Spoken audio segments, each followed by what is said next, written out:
Yes, Bapak. Saya Hartono. Yes. Saya mengajar matematika. Hari ini adalah hari kesedihan saya karena dosa saya harus dibayar. Arogansi bahwa guru matematika adalah raja, ini harus dibunuh. Hari ini anak-anak kita memerlukan sekolah sebagai surga. Anak-anak memerlukan banyak pujian. Kesempatan inilah Pamaryo memberikan kontribusi kepada teman-teman saya yang muda untuk lebih bagus lagi ke depan, bahwa hari esok itu harus lebih baik. Kemudian yang kedua, saya ingin kritik itu perguruan tinggi yang selalu meminta ranking Pamaryo, padahal yang kita butuhkan semuanya adalah juara anak ini. Ada juara matematika, ada juara fisika, ada juara olahraga. Kemudian yang terakhir, Pamaryo, saya ingin memberikan kesaksian kepada Pamaryo. Saya adalah bekas demonstran Ya. tahun 2000 dan tidak mungkin jadi kepala sekolah. Kenapa? Saya buktikan hari ini saya jadi kepala sekolah. Inilah catatan supaya anak muda jangan miris dengan perusahaan-perusahaan pengembangan bangsa. Dan ujung-ujungnya adalah tadi yang Pamaryo katakan, yang tidak mungkin harus dikibarkan oleh kita. Terima kasih. Super sekali. So, masukan yang baik. Ya, saya izinkan saya menutup ini sebelum kita break. Murid-murid kita itu akan menjadi guru-guru masa depan yang hebat apabila mereka rindu belajar. Anak-anak saya mudah sekali belajar karena sejak bayi mereka tidak pernah melihat saya tanpa buku atau tidak di depan laptop atau tidak sedang melakukan sesuatu yang mendidik diri saya sendiri. So, rindu belajar itu penting sekali. Saya tidak bisa duduk di toilet tanpa ada yang saya baca. Itu harus, Pak. Jangan pernah ada waktu di mana Anda tidak menjadi lebih tahu, tidak lebih mengerti. Kedua, mereka itu rindu sekolah. Rindu gedung gitu. Jadi kalau mimpi itu mimpi sekolah. Iya toh? Tapi opo tumon gitu. Apa betul anak-anak murid kita itu merindukan datang ke sekolah? Balapan pagi-pagian ke sekolah. Tahu, yang membuat mereka rindu belajar, rindu sekolah adalah kalau mereka rindu kepada gurunya. Kalau Anda bertemu nanti hari Selasa, bertemulah seperti Anda tidak bertemu lama. Apa kabar? Begitu ya. Kemana saja? Ya, nanti waktu Anda mau pulang, mau berpisah, seperti Anda tidak akan ketemu lagi. Jadi hati-hati ya, dadah, begitu.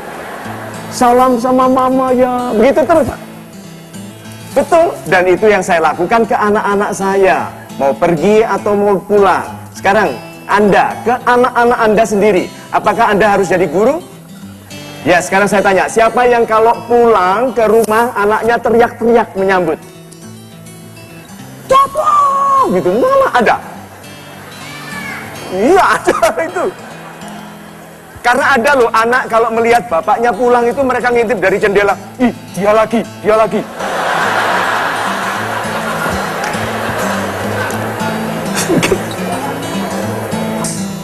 Love is gift.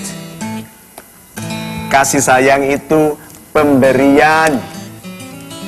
Nanti malam carilah buku-buku yang lucu, komik.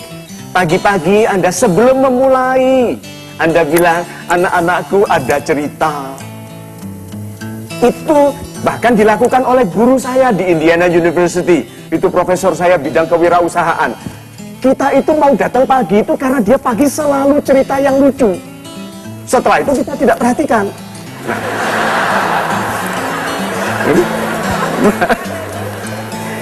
Hadiahkanlah keceriaan. Oke? Mudahkanlah tepuk tangan.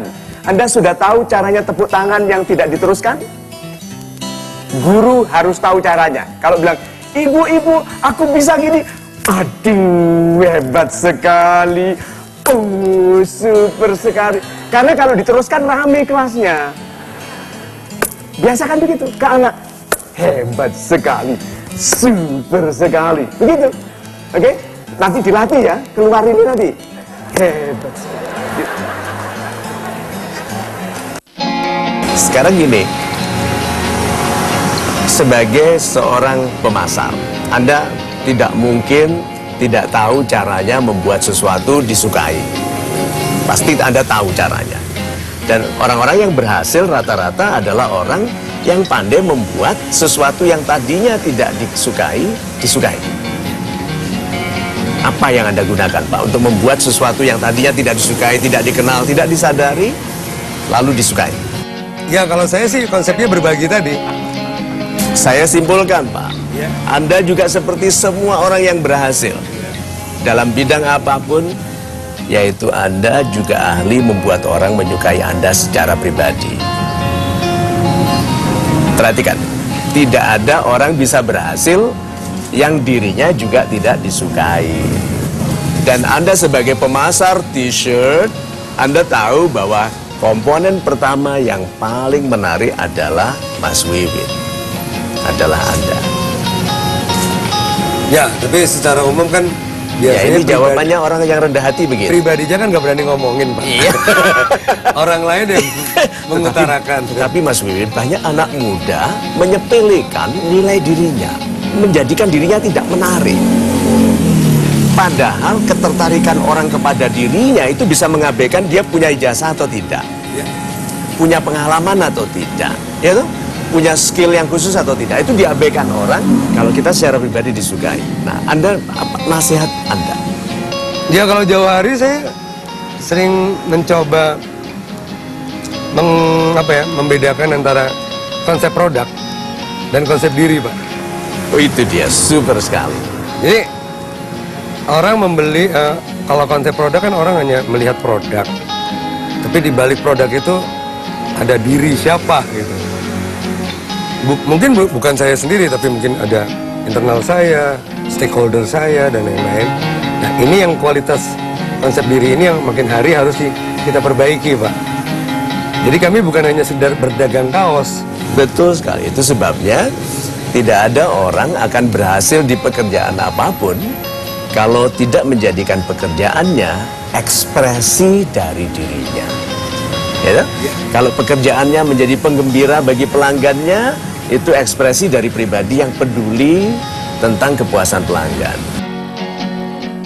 Setelah saya lulus dari IKIP sarjana, saya katakan tadi bahwa pekerjaan pertama saya adalah sebagai interpreter, sebagai penerjemah, bukan sebagai guru. Saya menjadi interpreter bagi guru yang mendatang dari luar negeri.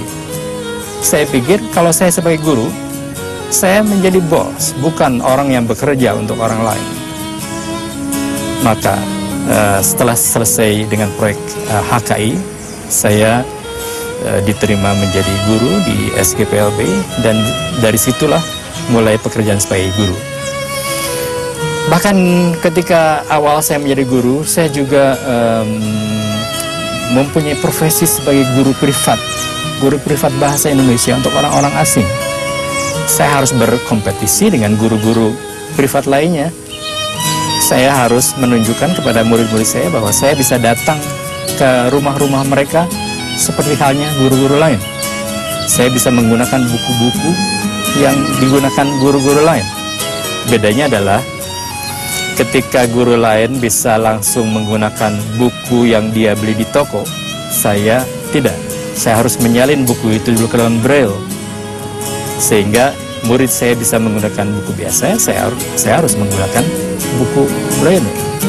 Tapi intinya adalah bahwa saya sebagai orang tunanetra harus mencari cara agar bisa menghadapi tantangan yang diakibatkan oleh ketunanetraan itu, dan saya harus mau menyesuaikan diri dengan tuntutan lingkungan, bukan mengharapkan lingkungan menyesuaikan diri dengan kondisi saya. Tinggi mana